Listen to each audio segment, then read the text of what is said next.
guys, Dr. Allison Bremner here again with Cultivating Success. I've got a wonderful guest on, Dr. Mel Krug, and she's going to be talking a little bit about personality, knowing yourself, and should you really be an associate or should you maybe own your own office? Dr. Mel, thanks for being here. Thanks for having me. I am very excited to talk about these topics. They're near and dear to my heart, and I believe this truth needs to be shared with all you doctors out there. So happy to be here. I do appreciate your truth. And so we would last connected at Mile High. It was nice to see you here in my home state. And we Yes. kind of talked about some of the stuff. We were on the success panel together.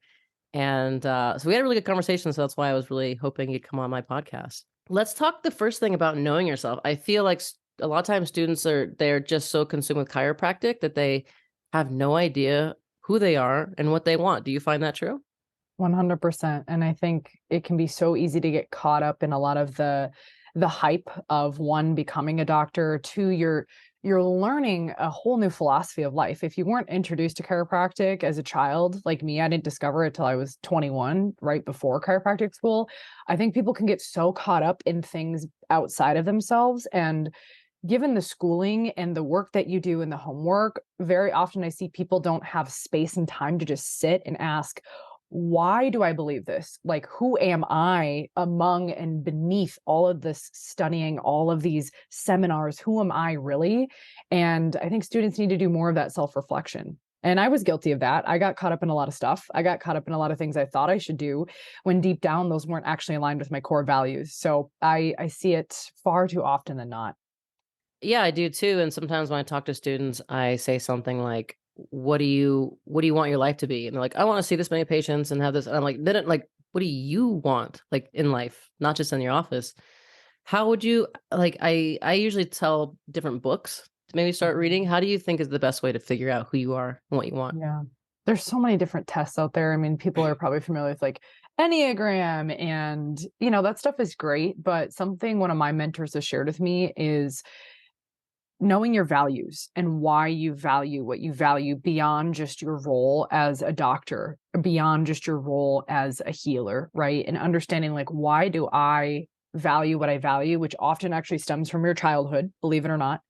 And being okay with that and not having shame for perhaps valuing something beyond just business, beyond just entrepreneurship, beyond just money. And you and I were talking about how not everyone is designed or made to become a founder or an entrepreneur or a business owner, and that's okay.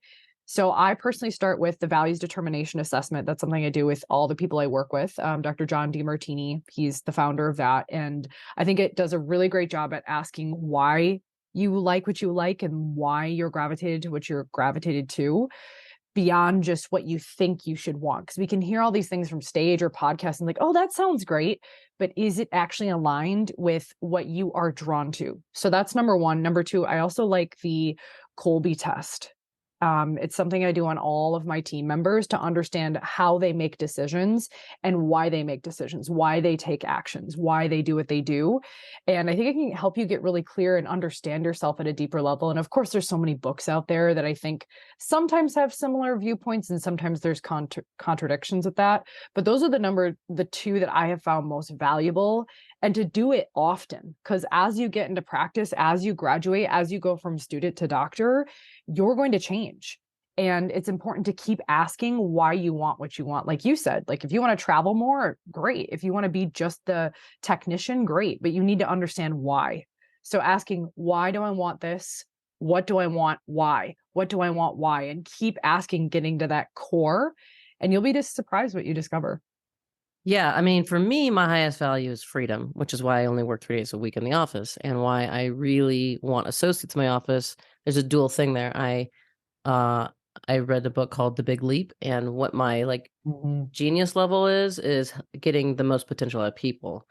And so that helps me with patients, obviously, to getting them healthy, but really with students and getting them in the office. So for me, I want freedom. Obviously, that's what with associates. Yes, it brings more money in, but really it makes it so I don't have to be chained to the desk. So that's how I make every decision. What's your highest value? My highest value is teaching. So that will happen through clients. Yes, number one, practice members, patients, whatever you want to call them. But really, like you said, Allison, it's also teaching my team.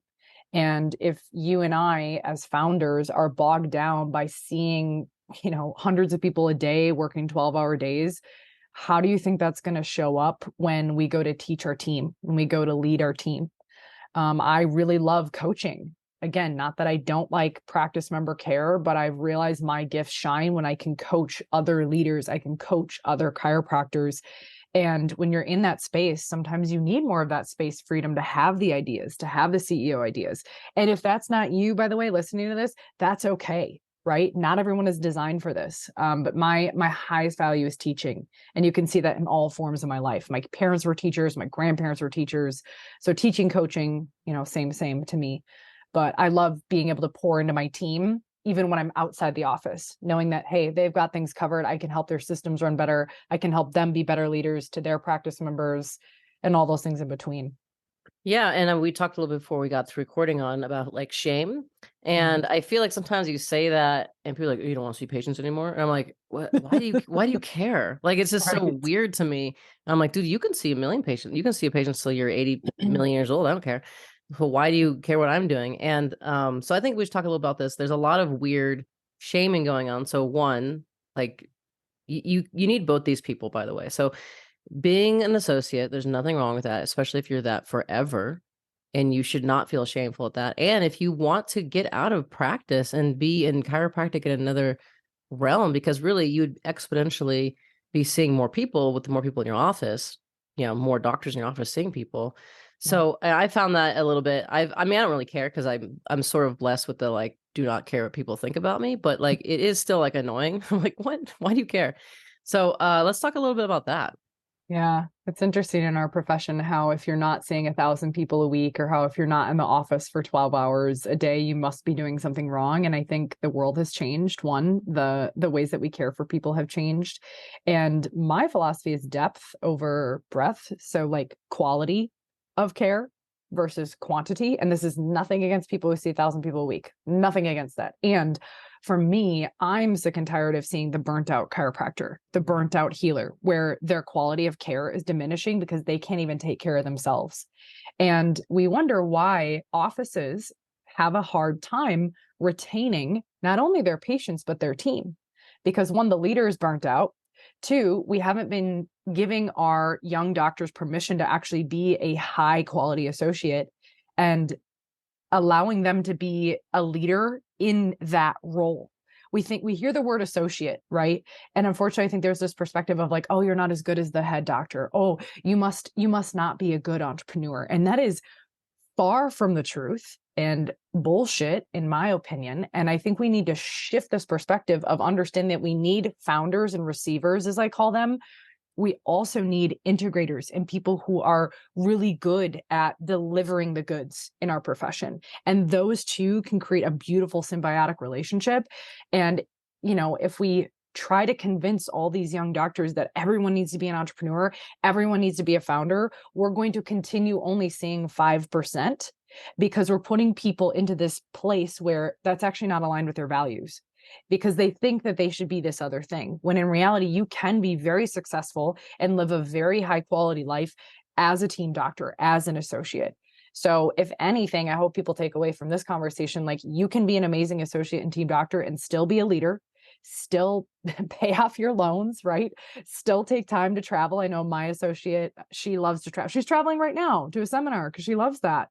And it's Friday, So just changing the paradigm of like, let's not keep eating our young, and let's help them lead in a different perspective, which does not mean you need to be a crazy founder like us. Yeah. Well, and also there's two things too. Like one, you could just kind of stay in that role, and also it could be a growing phase for you. Like I think of Colby, who was my last two associates ago, and she had so much freedom, and but so like she had the support of the office, and then she used that support, and she picked the days that she wanted to work. She worked like, I don't know, three and a half days a week, made a lot of money out of her first year, traveled. And like sometimes I come in the office and she was wearing like a t-shirt with the mushroom on it with like sweatpants. I'm like, what are you wearing, dude? But for her, it worked. And her OVA was like $110. Yeah. So like she could command money being in a mushroom shirt and beanie and sweatpants. And then the next day she'd show up with like a runway brand thing that this is like $1,000. I'm like, that looks ridiculous. Like, what are you doing? But I didn't care because she was just being herself and authentic Right. to herself. And she saw a subset of different demographics than I would see. We're kind of close to a college. I don't like to see college kids like dudes. I'm like, "Ugh," like that. They're like not compliant, but for her, they were like super compliant. They came in, they Mhm. paid. Well, their parents probably paid, and she did really well with them. So I think to your point, there can be like to find a good associate position. I think that you should be supported, but also have that freedom. And you are still a business person because like the office provided her probably with like 60%, 70% of her new patients, and then she would multiply those new patients by getting referrals, by Yeah. like, going out and meeting people, and she would bring in people, and then like she would just optimize those patients. So you have to still have business skills even as an Yep. associate.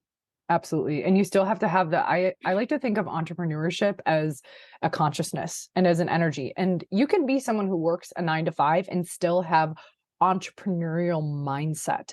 And we operate very similarly. And I know you're really good at coaching at this, but we do the same thing where it's like, what do you want in your life? What are your values in your life? So if you're looking to hire an associate, I would recommend you need to not only understand this person's values in your business and what they want as far as their hours, their demographics, their ideal client, but also what do they value in their personal life? Do they have a partner? Do they have pets to take care of? Do they like to travel? And is there a way that your office could support them in that? Because guess what? Then you're going to have either one, high retention, or you're going to build up this person so much that they actually start to feel the confidence if they do choose to go start their own.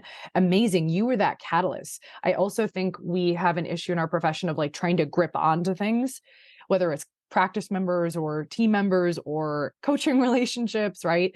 Or our own clients that we coach. And I think we have this problem with like gripping and abandonment where why not see it as like, wow, you poured into this person so much that they felt the confidence to take that next step into the next thing, whatever that is in their life. But yeah, we operate the same. My associate rather, she loves seeing kids. I love kids, but they're not my ideal client. And she is great with them, like the really neurodivergent, neuro gifted kids. She is amazing because she has a much more feminine energy. Whereas I'm a little bit more harsh. I see like the high level entrepreneurs, I see the dudes in my office, right? Like I come at them. And it's just cool to have that dynamic, and you can create that dynamic in your office too. Yeah, I think it's a great like combination when you can find someone that sees a different demographic but works well with you. And again with Colby, like well, first of all, people say like, "Oh, what's your non-compete disclosure in your contract?" And I'm like, "I don't have one." Like, what do you like? Also, like, what are you gonna do? Like, they leave you and they go down the street, and you're like, "Well, you can't take the patients," and the patients are like, "Yeah, we're gonna go see that doc," That's because a they're lack mindset. yeah, they're well, first of all, they're like, yeah, it's totally lack mindset, and they're close with that doc. They want to see that doc. So I don't have a non-compete because I think that if that's just ridiculous, Yep, it I doesn't agree. hold up anyways. I agree. And watching, so Colby now moved back to Maine where she's from. That was always the deal. She was going to work in the office 2 years. She did 2.5, and she bought another office. I talk to her regularly, probably once a week, because I bought an office from someone, so she has questions about that, like how should I negotiate this, or like, and this is just is because she's a friend of mine. This is not a coaching client.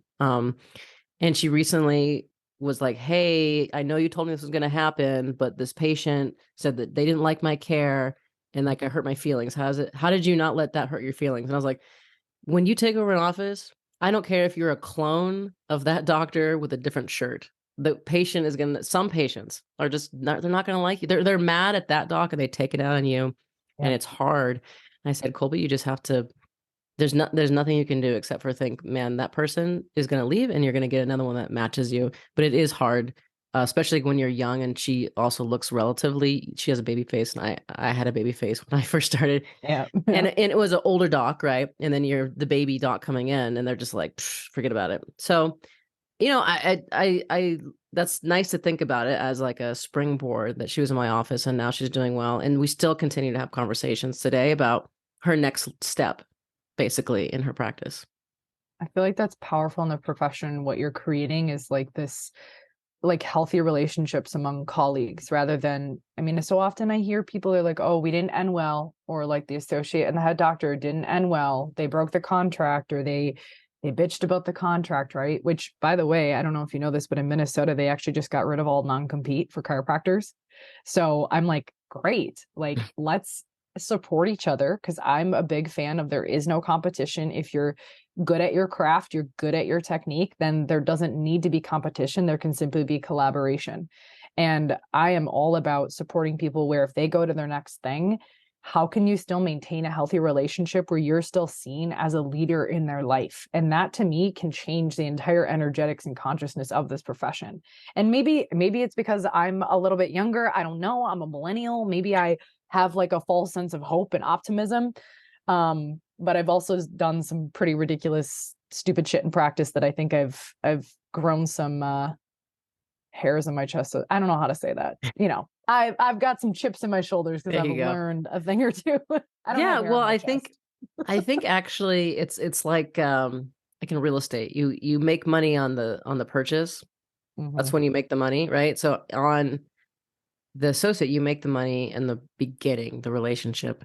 And to your point, and I've hired an associate without really testing them, and I thought she'll be fine. It was a disaster, and that was a lesson learned. So I was like, oh, this is such an easy system. It's just going to work for anybody. Not true. Yeah. So you gotta test in the beginning. You gotta find find that rock star, even if you have to not have an associate for a little bit. And that's in the end, I think to your point, the relationship ends well because it's the right person in the beginning. Yep. Agreed. 100%. Yeah. So let's talk about, you know, that that associate coming in when they're trying to find a job. What should they be asking the doctor?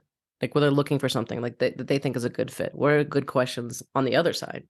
Yeah. I think the number one thing is asking like where are they allowed to grow? You know, beyond just the contract, beyond just, you know, how many, it can be so easy to look at numbers. Like you need to be seeing this many people, you need to get your OVA to this, you need to get your whatever CVA to this. Beyond that, I think the associate should be asking like, what opportunities are you going to create as the head doctor to allow me to grow? Does that mean that you're covering certain seminars, right? Does that mean that you're fueling into their education? What are certain team dynamic things that maybe they can start to look at from their perspective of the ability to emerge and integrate into the team rather than feeling like they're being left out?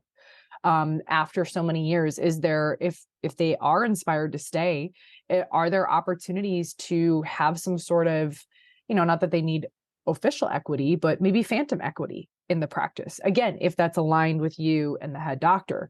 So because I'm a big fan of pouring into people, as you've heard in this podcast, how can they keep evolving, how can they keep growing?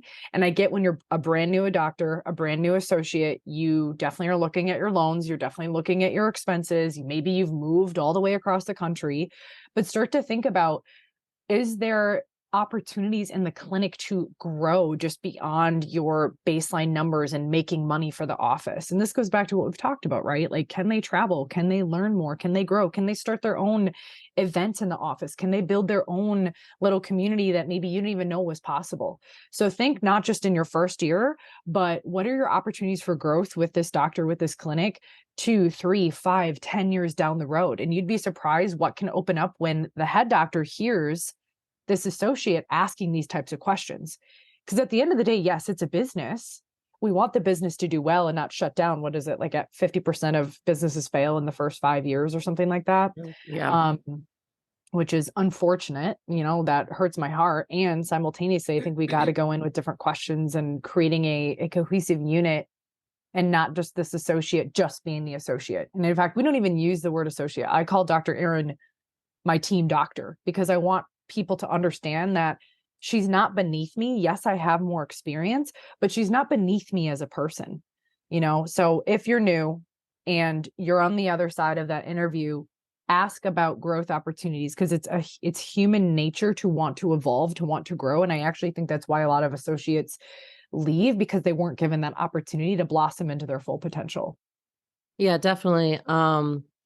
And like as a hiring doc, because I talk to students all the time, just questions, and the ones that are just like, so I'm gonna say, what do you want? And they're kind of like, I want to see this many patients and this and this, and they have like no thought of growth mindset.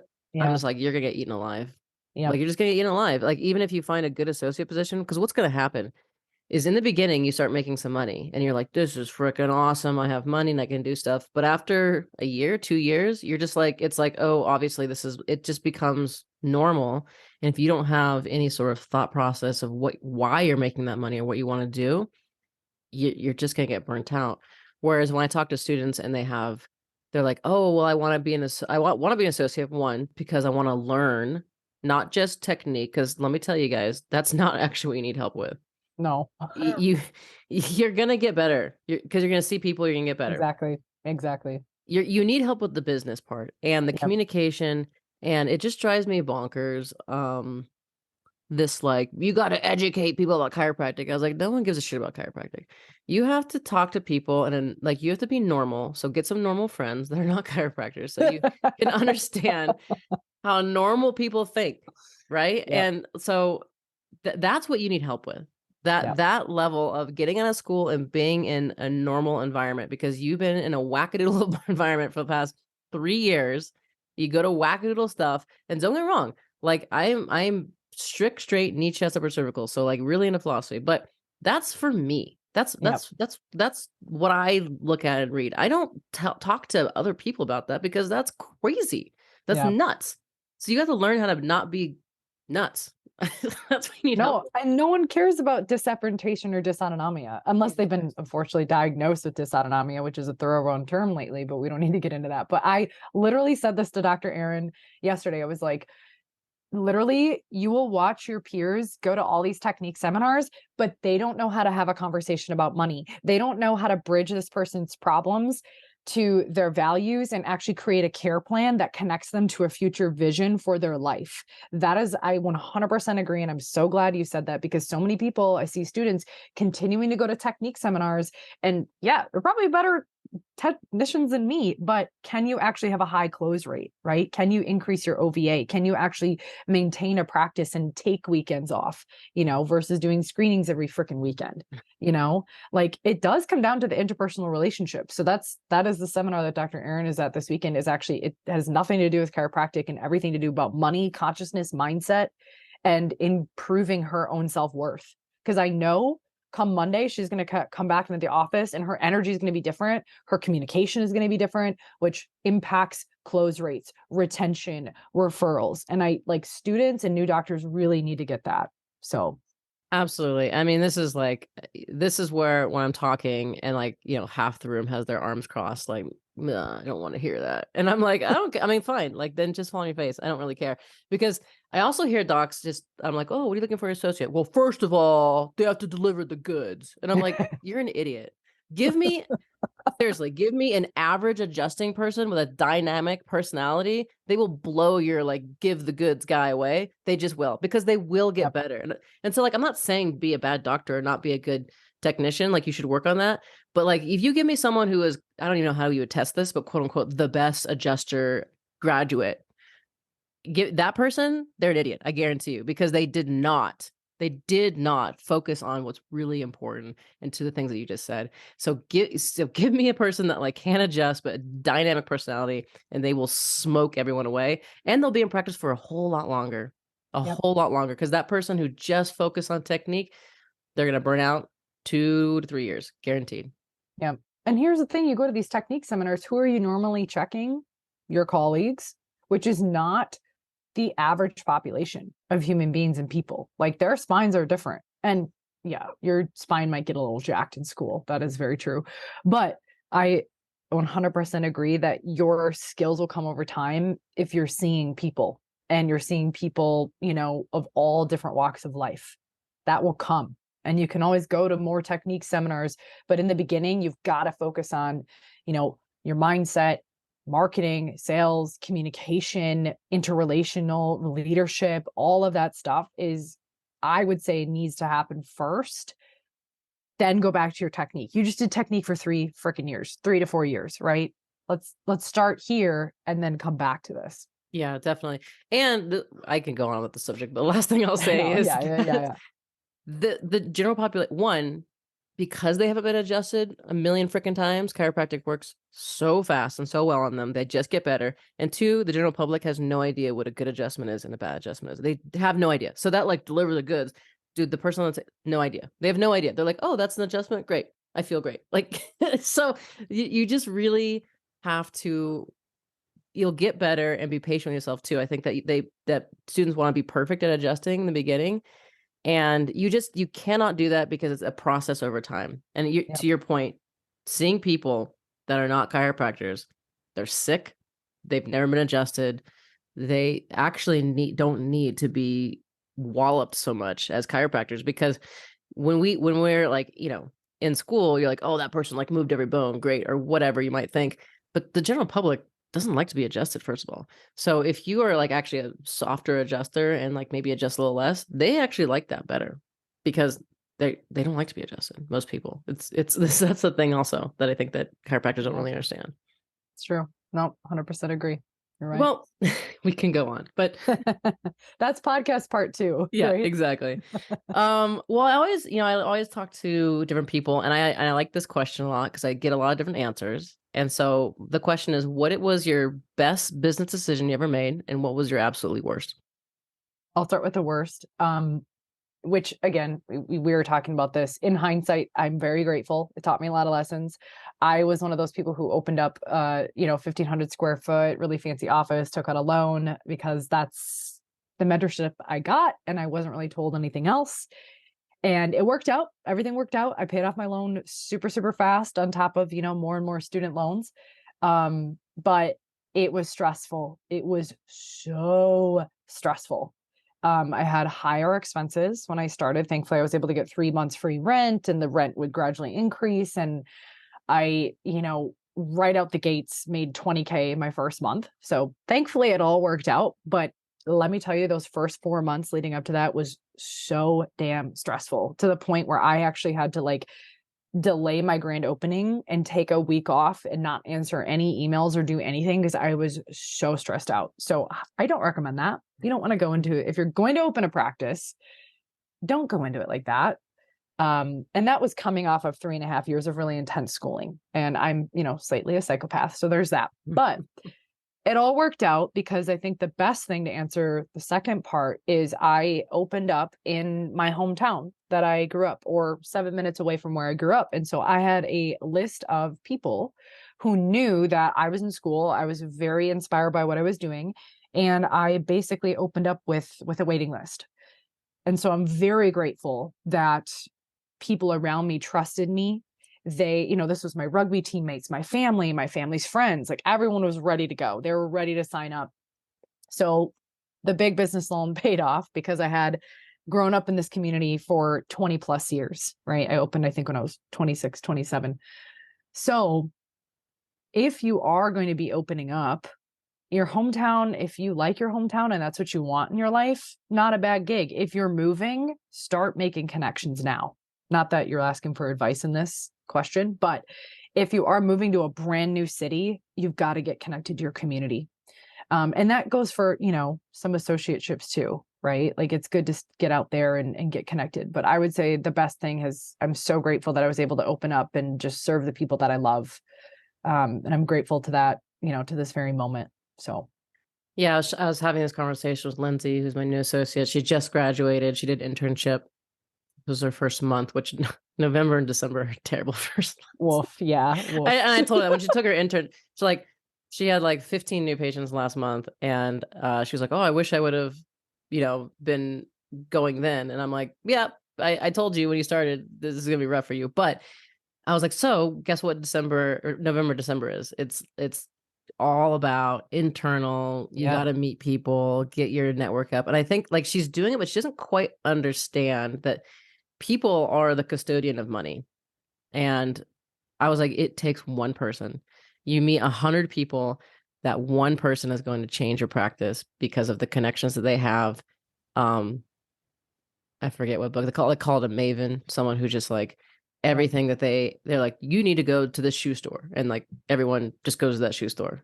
Yeah. So so regardless if you have an established relationship, like you were saying in your hometown, or if you're moving, that is the key. You have to know people. You cannot just sit in that's another thing that's crazy. Is like when docs aren't busy and they're just like sitting in their office, like, first of all, mentally that it's horrible for you. You're sitting there and no one's coming in. And two, it's just a waste of time, because the reality is, like, you just gotta meet as many people as possible, because you Yeah. never know. And No. I love Bill Maher, and he's got a lot of different people on, but like one of the things that I constantly talk about is what society is happening now is like an epidemic of loneliness, because people are Yeah. not connected. But if you're that person that's like out there connecting with people, that's such a they're like, oh my God, like a personal connection. That's so great. So I think now is an opportunity to do that. But yes, you need to know people, to your point. Yeah. Gotta know people. I think there's going to be a renaissance of chiropractic if you choose to approach it appropriately with this whole AI thing where everything's becoming so artificial and tech. And what do we have as chiropractors? We have human touch. Yeah. And to this point, I haven't seen anything that can replace that. Sure, there's different gadgets and technology, but you cannot replace the human connection. And I don't just mean on the table, but when you're out and about and doing networking or going to events or meeting other entrepreneurs or meeting potential clients, there is nothing that can outweigh the human and heart to heart connection. And I Yeah. think that's going to be powerful if you choose to lean into that side. As AI explodes, human beings are going to be craving people who actually know how to connect heart to heart, face to face. I 100% agree. And I do think I'm like looking at AI, I'm like, oh, chiropractor's like the only one that like is gonna have a job in 10 years. Everyone's gonna be wiped That's out. yeah, So, that's sad, but at the same time, to your point, like, man, take advantage of that, because if you can just kind of do the opposite, because that's what happens, or people just get, there's no connection, and people don't look people in the eyes anymore. I don't know about Minnesota, but in Denver, in Boulder, it's like sometimes people just don't even, they're just zombies or something. yeah. Minnesota has the Minnesota nice passive aggressive. So, it's Bless its your own. heart. Yeah. It's like, are you actually okay? Are you actually fine? Or are you subtly like just pissed off at the world? Yeah. Yeah. So, I play this ridiculous sport called Australian rules football, and Minnesota has a really good team, and they're just Mhm. nice. And I'm like, and they're like smashing your face, and they're like, oh, need help up? Yeah, Just, classic. yeah, totally. Well, that kind of winds up everything else. I hope you guys had some good insights what we're talking about today. Dr. Mel has, she does a lot of coaching, a lot of things. So please tell us what you're offering this upcoming month or so. Yeah, thanks for asking. So, my brother and I, who is not a chiropractor, but he helped me grow my practice really, really well. He is a personal trainer and a health coach, and him and I do business alignment coaching together for startups, people in startup mode, because sometimes it's hard to find people and coaches who are willing to work with you and not charge you hundreds of thousands of dollars right out of school. So that's one thing him and I do. And then I also facilitate a higher level program for people who are looking to recalibrate their body, mind, spirit, and it's called Project Linus. So I am in the application phase of that. That will start up again in March of 2024, depending on when you're listening to this. And that is all about going deep into your own body, mind, self, spirit, and knowing thyself first so that you can make a greater impact in the world. So that's what I'm up to. Awesome. And email, a good way to get a hold of you? Sure. I'm actually very active on Instagram. I'm definitely the person, like, you find me, Dr.Mel Krug, Melkrug on Instagram. I'm very active on there. Come say hi, find me, follow me. I prefer that over email, to be honest, because Okay. I'm a Yeah. millennial. You got it. We're going to put all your stuff below in the notes here so Cool. people can get a hold of you. Awesome. Thanks for coming on. We could probably talk for another hour or so about this stuff, but I do appreciate you really kind of reiterating some of the things I sort of sprinkle in, and to have like one podcast actually about it has been absolutely great. So thanks, Doc. Appreciate you having on here. Thank you. All right, guys, this is Cultivating Success. We release podcasts the first Monday of the month. Happy to have you here. We're really trying to help your young docs and grads so you don't fall on your face and get you a little business skills. And I always have people on here that are accessible. So please reach out, get some help. You don't have to do this all yourself. Take care.